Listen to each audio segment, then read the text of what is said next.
Buenos días, estimados estudiantes de primero de secundaria, en el curso de Historia del Perú. El día de hoy vamos a tratar sobre el tema de la cultura chavín, la segunda parte.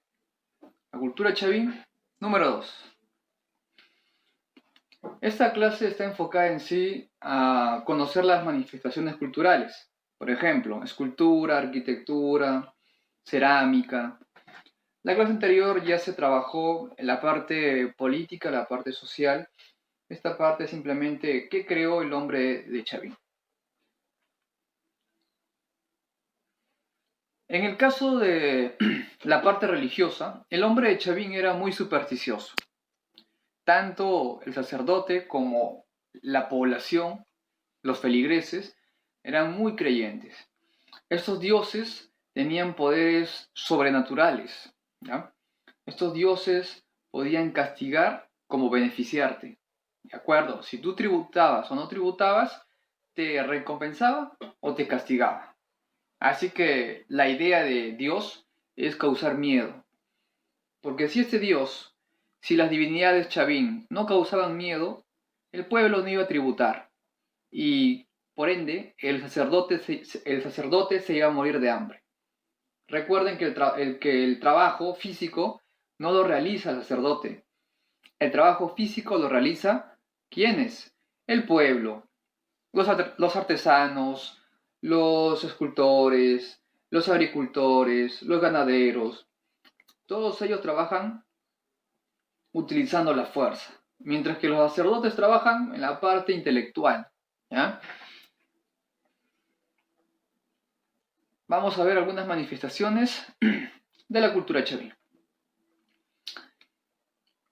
Tiene que quedar muy claro qué cosa es una escultura. Una escultura es un trabajo, puede ser en piedra o madera, ¿ya? Trabajar sobre un bloque hecho de piedra o de madera, en el cual yo voy a tratar de plasmar, en el caso Chavín, dioses, formas, figuras que causen mucho miedo. Si la escultura que yo voy a crear, que yo voy a esculpir, no causa miedo, entonces, como se dice, perdí el tiempo. Los artesanos, los escultores Chavín, tenían que causar miedo, tanto en el trabajo de piedra como en el trabajo en barro. La idea era causar miedo en la población, que la población al ver una vasija, ¿ya? O al ver una escultura de piedra, sienta miedo. Si no le causaba miedo y le causaba gracia, entonces no iba a tener, no iba a infligir lo que deseaba el sacerdote, ¿ya? Por lo tanto, la escultura tenía que causar mucho miedo. Ejemplo de escultura Chavín. Tenemos el lanzón monolítico, que es una escultura hecha en piedra pulida, en el cual se trata de plasmar a diversos animales.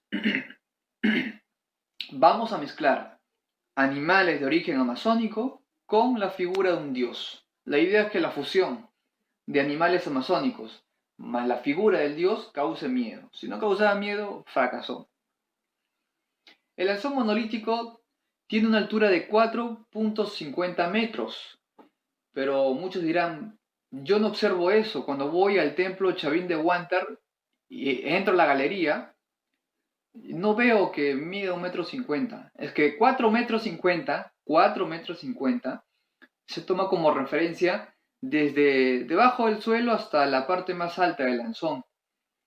No se olviden que el lanzón monolítico no está en el aire, está enterrado. La parte de la punta del lanzón monolítico se encuentra enterrado, subterráneo. Y si contamos desde la parte subterránea a la parte más alta, son 4.5 metros de alto. 4 metros con 50 centímetros de alto. ¿Dónde se ubica el lanzón monolítico actualmente? En el templo Chavín de Huántar, pero el viejo. El templo viejo, porque también hay un templo nuevo. Se le llama lanzón monolítico porque tiene forma como de una lanza. Aparentemente tiene simplemente una forma de lanza, ¿ya? Con algunos dibujos. Pero vamos a entrar en detalle para poder analizar cada dibujo y qué representa. En este lanzón monolítico que se encuentra en Chavín de Huántar, podemos observar ciertos elementos. Por ejemplo, animales de origen amazónico, como el jaguar. Vemos también rasgos de hombre, por eso son antropomorfos. Vemos también a este jaguar con parte de hombre sonriendo y vemos dos colmillos que salen del lanzón monolítico, dos colmillos sobresalientes. Y vemos que en vez de cabello, no tiene cabello, tiene serpientes. Esa cabellera está hecha de serpientes. Por lo tanto, mezcla elementos amazónicos con elementos de un ser humano. Aquí tenemos el lanzón monolítico y vamos a analizar qué cosa es. En la parte derecha y la parte izquierda vemos el lanzón monolítico, pero de diversas posiciones. En el lado derecho podemos observar mejor. Se ve la cabeza de una persona, los colmillos que representan al jaguar, colmillo de jaguar, tiene dientes, pero esos dientes no tienen forma de jaguar, tienen dientes de forma humana. Vemos una mano, al lado izquierdo de la cabeza, vemos una mano con garras, una mano jaguar, pero esta mano está apuntando hacia arriba. Y vemos que si volteamos la imagen del lanzón monolítico hacia el otro lado, vemos otra mano pero apuntando hacia abajo. Una mano hacia arriba y otra mano hacia abajo. Vemos que en la parte de abajo tiene pies que están fusionados con garras de jaguar. En la parte de arriba observamos serpientes que van a rodear lo que vendría a ser el cabello, ¿ya? Y estos símbolos de serpiente van a estar hasta la parte de arriba. También se puede ver ciertos rasgos como de una especie de caimán, ¿ya? Parece como una especie de caimán, porque no es el hocico de un jaguar, porque es más alargado. Por lo tanto, ¿qué significa el lanzón monolítico? Muy aparte de describirlo, debe tener algún significado, y claro que lo tiene. Según los expertos, el lanzón monolítico va a representar la dualidad. ¿Qué es la dualidad? Significa los opuestos. Por ejemplo, el sol, la luna, la luz, la oscuridad, masculino, femenino. Esto puede ser observado en este lanzón. Y no solo aquí, también en otras esculturas, como por ejemplo el obelisco Tello. La idea era que esta escultura del lanzón monolítico cause mucho miedo, ¿ya? Y sí lo lograba, porque al observar el lanzón monolítico podemos ver una especie de hombre combinado con animales y tiene una apariencia terrorífica. El lanzón monolítico.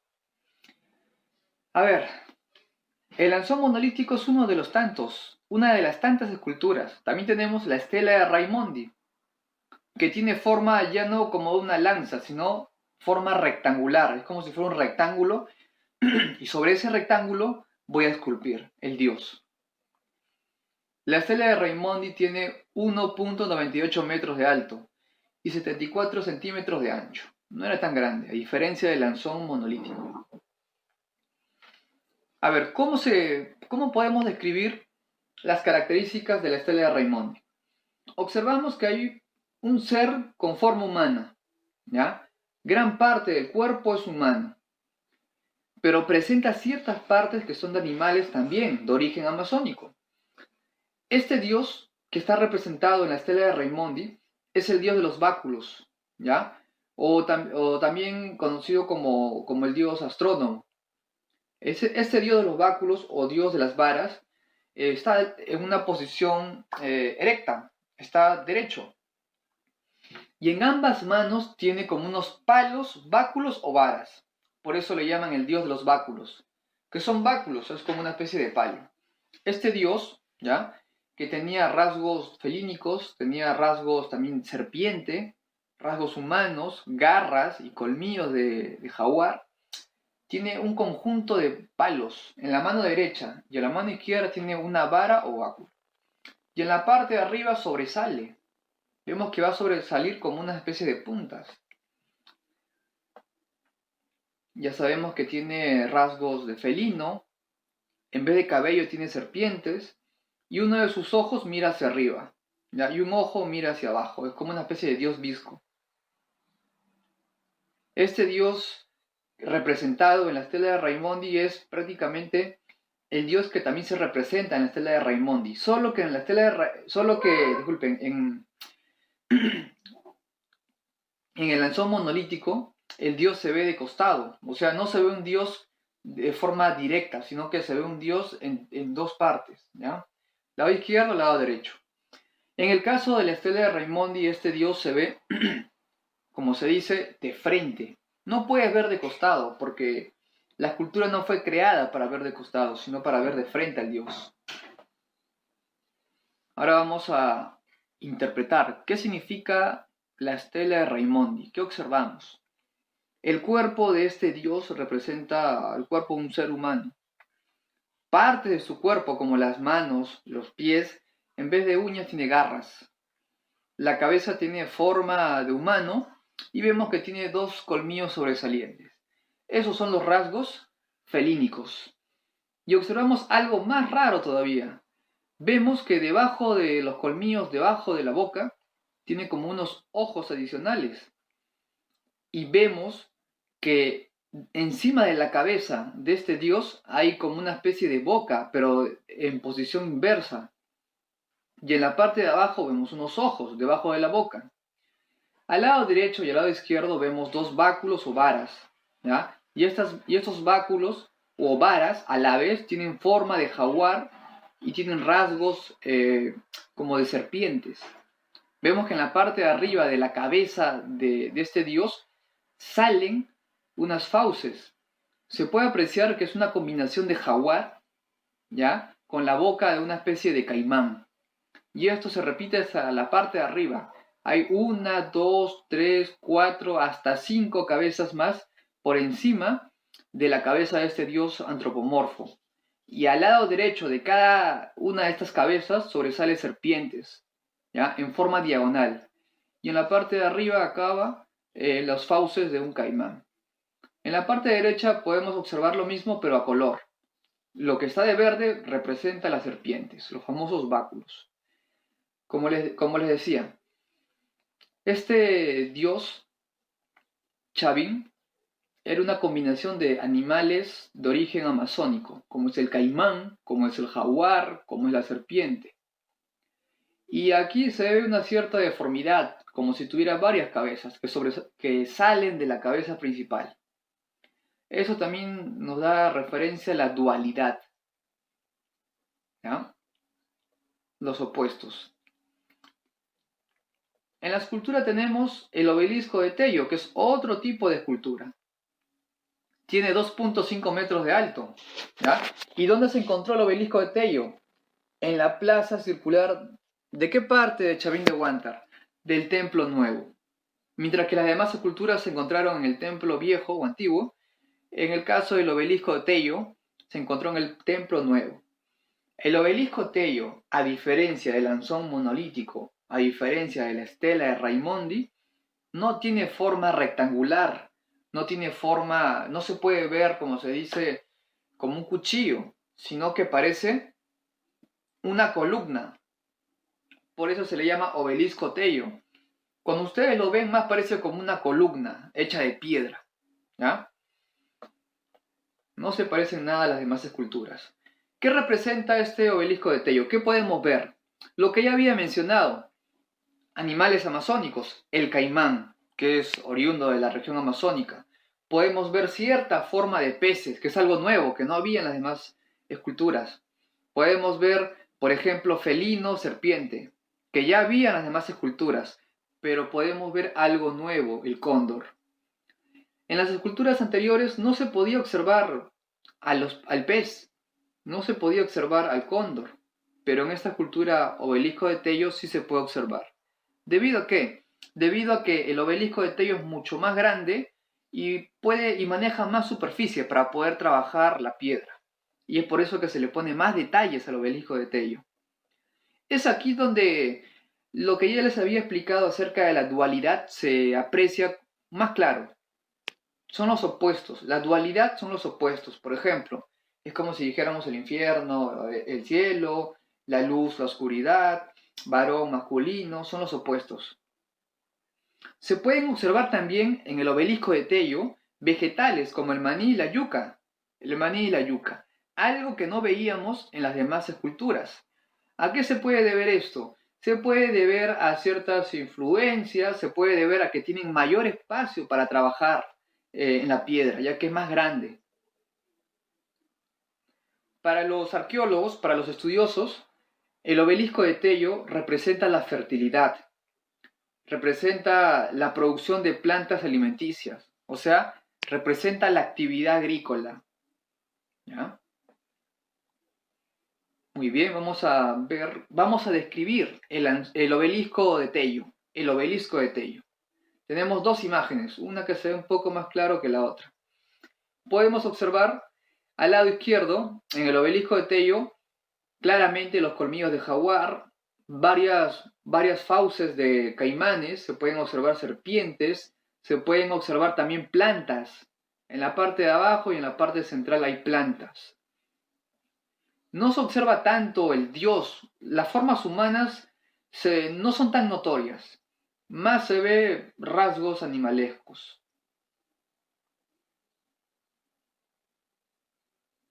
Muy bien, sigamos. El obelisco Tello.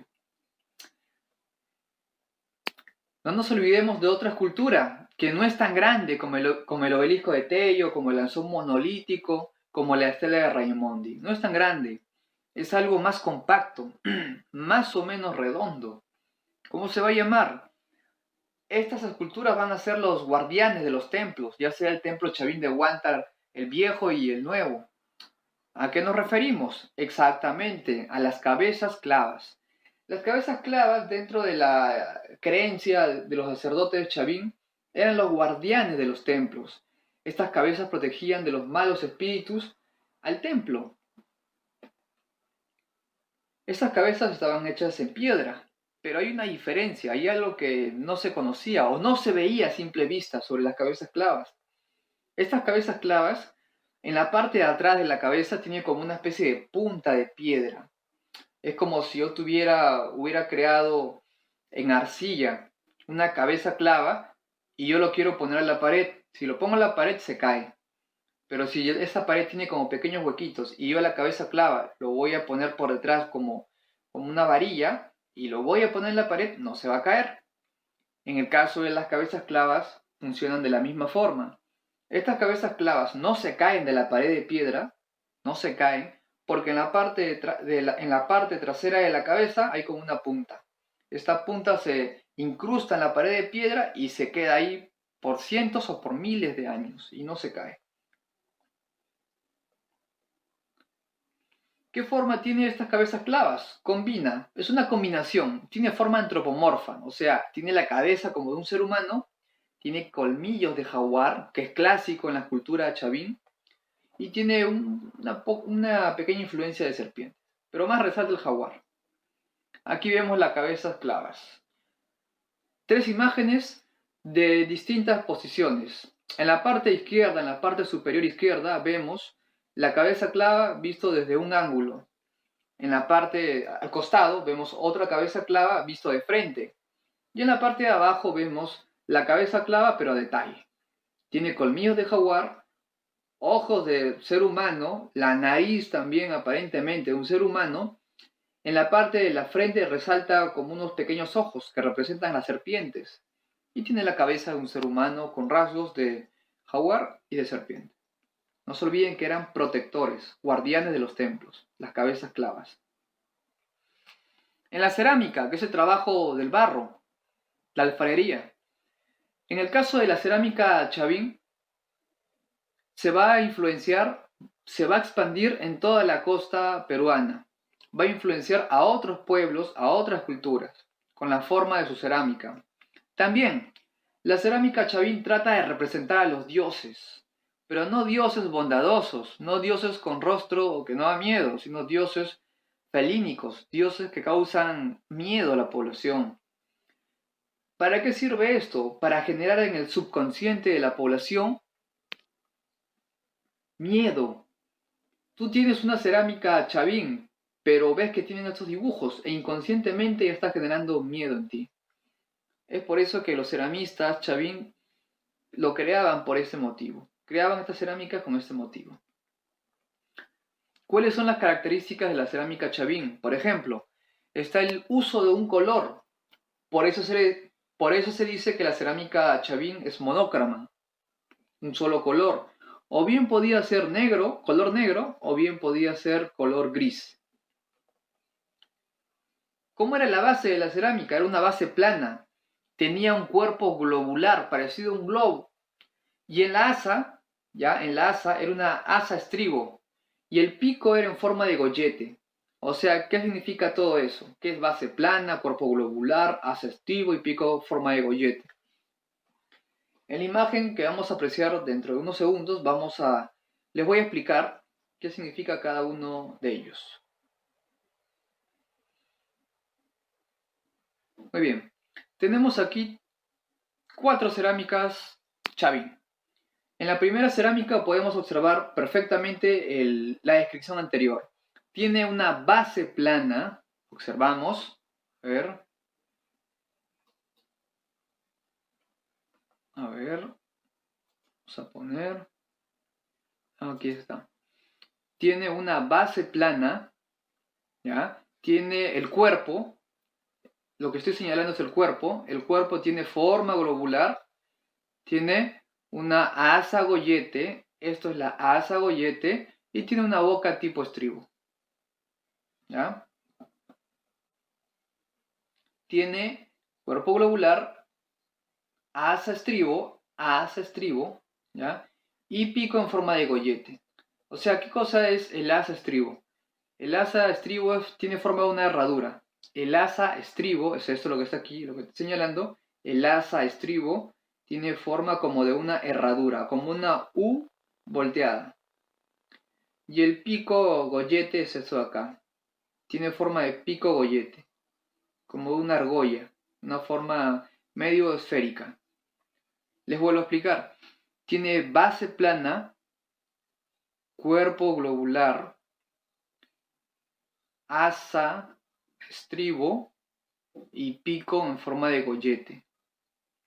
Y claro, clásicamente tiene que estar esta cerámica con una imagen que cause miedo. Si causa alegría, entonces no sirve la cerámica. El fin era causar miedo, un impacto psicológico en la persona que tenía esta cerámica o que manipulaba la cerámica. En la parte de abajo tenemos más ejemplos de cerámica Chavín. Ya no era específicamente de color negro, sino era un color medio plomo. Y esta forma no era la única, había varias formas más. Como por ejemplo en la parte de abajo, al lado derecho, otra forma. Que no necesariamente era animal, también podía ser vegetal.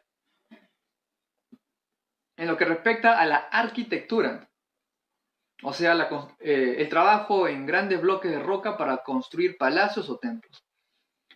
Tenemos que el templo Chavín de Huántar tiene una forma de U, o sea, es construido como una especie de U. Tiene ambos flancos y en el centro hay como una especie de pequeña plaza. Hay pequeñas plazas públicas en forma circular y rectangular, y el templo se encuentra entre las esquinas, en diferentes lados. ¿Qué más? Dentro de los templos, ya sea Chavín de Huántar, el nuevo o el viejo, hay un conjunto de redes de caminos, un conjunto de redes de galerías que van a conducir a pequeños cuartos húmedos y oscuros. Estos cuartos pequeños, oscuros y húmedos tenían un fin ritual. Es más, hay una prueba en el cual cómo una persona del pueblo de Chavín se convertía en un sacerdote. Había un ritual, todo un ritual para que tú seas aceptado como sacerdote Chavín, que les voy a explicar dentro de un momento. Para poder construir este templo se utilizó la piedra y el adobe. Al templo Chavín de Huántar no solo asistían pobladores de Chavín, al templo Chavín de Huántar asistían todo tipo de personas, ya sea de la costa, ya sea de la región andina. De diversas partes del Perú iban al templo Chavín de Huántar, llevando sus ofrendas, llevando comida, llevando frutas, verduras, carne, todo tipo de ofrendas, ya que era un dios venerado en toda la costa. ¿Qué ofrecían la población ¿Qué ofrecían los creyentes? Llevaban maíz, que era lo común, y había en gran cantidad. Llevaban muyu o spondylus. Recordemos, la concha spondylus es un tipo eh, de molusco que en la parte externa, en la coraza, ¿ya? Tiene como unas especies de puntas sobresalientes. Esta concha spondylus resalta por su belleza, resalta por su forma, tiene como unas especies de puntas que sobresalen. Y esta concha spondylus era muy valiosa, igual que el oro. ¿Qué más llevaban los que iban a ofrendar? Llevaban cerámicas, llevaban objetos de valor, que ellos creían que el Dios se iba a contentar con todo esto. Pero sabemos que no era cierto, pero era parte de su creencia. El templo Chavín de Huántar está compuesto por dos partes, como ya les había explicado. La parte que es el templo nuevo y el templo viejo. El templo nuevo es el último que va a aparecer, la última construcción. El templo viejo es el original. El templo viejo está construido alrededor de una pequeña plaza circular que está más o menos hundida, ¿ya? Y para poder acceder a esta plaza circular hay como unas pequeñas graditas, como pequeñas escaleras para poder subir. Algo muy importante es que cuenta con galerías subterráneas. Y una de estas galerías conduce a lo que ya había explicado, a la escultura llamada el Anzón Monolítico. También van a existir canales subterráneos que se van a encontrar por debajo del templo Chavín de Huántar, el templo nuevo, el templo viejo. Y resulta que estos canales subterráneos, por donde pasa agua, van a conducir hasta el río Mosma. También hay una explicación por qué los sacerdotes Chavín mandaron a crear este tipo de canales subterráneos. Hay una explicación. Mientras que en el caso del templo nuevo, en Chavín de Huántar, está ubicado al lado derecho del templo viejo. O sea, el templo viejo está al lado izquierdo, mientras que el templo nuevo está ubicado al lado derecho.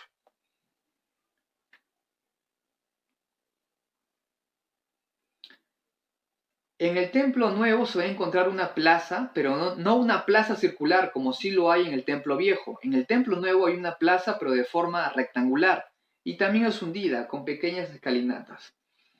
Se dan cuenta que un estilo y el otro estilo varía. El más antiguo es un poco distinto y el más nuevo tiene otra forma. Además de todo esto, además de las escaleras, de la forma, de las plazas circulares o rectangulares, en la portada del templo se va a encontrar las falcónidas. Esta portada de las falcónidas representa a aves, por eso falcónidas, ¿ok? Va a representar aves, donde se va a ver, por ejemplo, uno de color medio blanco, otro de color negro, y van a estar talladas con imagen de aves. Aquí tenemos el templo Chavín de Huántar, la parte nueva, que está al lado derecho, y la parte vieja, o el templo viejo, que está al lado izquierdo. Ahora les voy a explicar por qué construían canales subterráneos por donde pasaba agua.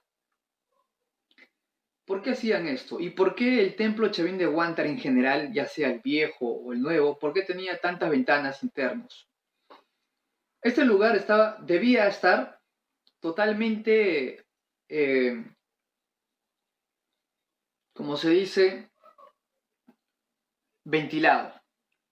Para poder ventilar este templo, porque a este templo asistían sacerdotes, ¿ya? Debía tener varias ventanas. Ese es uno. Dos, ¿por qué los canales subterráneos? Para poder estar ventilado no solo hace falta las ventanas, hace falta aire, pequeñas corrientes de aire. El agua al pasar por la parte interna del templo, de todo el templo, genera pequeñas corrientes de aire. Hace que el lugar esté altamente ventilado. Y hasta también genera cierto ambiente místico. ¿Por qué? El movimiento del agua en un lugar más o menos cerrado origina una sensación de miedo, una sensación de enigma. Y ahora les explico cuál era el ritual para que una persona que había sido preparada para ser sacerdote Chavín pasase la prueba. Primero, a esta persona se le va a hacer consumir diversas sustancias alucinógenas. Por ejemplo, el San Pedro. El San Pedro es un cactus del cual se va a cortar y se va a extraer la resina. Para esto se va a hacer hervir el San Pedro. El San Pedro es una planta que se encuentra en Ancash. Entonces se corta el San Pedro, se pone a hervir y luego se deja enfriar. Este líquido, producto de que la planta, este cactus fue hervido, se va a consumir. Este San Pedro se combina con un poco de agua más el concentrado del San Pedro y luego se le entrega al aspirante a sacerdote. Este aspirante a sacerdote va a consumir el San Pedro y a los minutos de haber consumido esta sustancia química va a comenzar a sentir que se le comienza a mover el piso, como dicen, comienza a ver cosas que no existen. ¿Y por qué se hacía esto? Los sacerdotes Chavín creían que si el aspirante a sacerdote pasaba la prueba y salía vivo, debía ser un sacerdote. Si no, bueno, murió en el intento.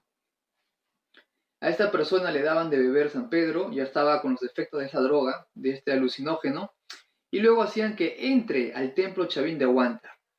Y no se olviden que el interior del templo Chavín de Huántar tenía todo tipo de ídolos. Cuando tú entrabas veías, no sé, jaguares, el dios felínico, y causaba miedo. Y más la droga que tenía, veía cosas que no existían. La persona en el interior gritaba, se asustaba. Y la persona que llegaba a salir del templo, porque el templo tiene una entrada y tiene una salida, la persona que llegaba a salir se convertía en sacerdote. La persona que moría, bueno, lo intentó. Esta era la costumbre para nombrar un sacerdote chavín, pasar la prueba del San Pedro. Primero te drogaban, luego te hacían entrar por el templo Chavín de Huántar con los efectos de la droga y ver imágenes de seres monstruosos, horroríficos, causaba más miedo. Algunos morían, ¿por qué? ¿Cómo morían? ¿Por la droga? No, no morían por la droga, morían cuando estaban por los efectos de la droga y cuando se golpeaban, porque no se olviden que todo estaba hecho de piedra. Al correr, escapando supuestamente de los dioses, de esos monstruos felinescos, se chocaban con la pared y morían. En lo que respecta a la metalurgia, Chavín usaron el oro y la plata, y utilizaron unas cuantas técnicas para trabajar el oro y la plata. Por ejemplo, utilizaron la técnica del martillado, que golpeaban el metal hasta volver una pequeña lámina muy delgada. ¿Para qué servía esto? Para crear brazaletes, collares. Utilizaron la técnica del dorado y el plateado. ¿Qué creaban los artesanos Chavín? Creaban orejeras y narigueras. Y no se olviden que la metalurgia también tenía que estar plasmado a los dioses que causaban miedo. En todo estaba plasmado los dioses que causaban miedo, sea en la cerámica, en la arquitectura, en la escultura, en la metalurgia, en todo. Podemos observar los trabajos de los artesanos de Chavín, una especie de corona hecha de oro, una especie de plato, una especie de adorno que va en la mano, como una muñequera. Bueno, eso sería todo. Nos vemos. Pues, hasta la siguiente.